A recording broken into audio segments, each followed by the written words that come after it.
Hello everyone, welcome back to my channel. And today topic is how to text in Premiere Pro. Okay, let's get started. First step is first of all open your any project, and first step is click on that T. Okay, and click on that this box. Okay, and then click done.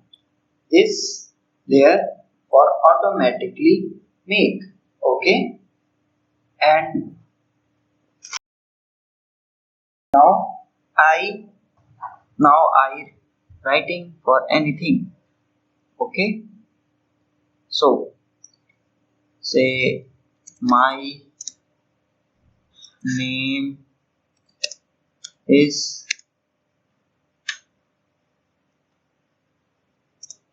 Kallu. Okay,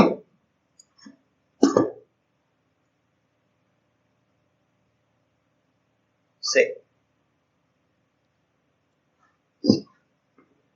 this I you can see this box. Click on that and choose your any color. Okay, say white, like that, white, like that, blue, say something like I like white. Okay, say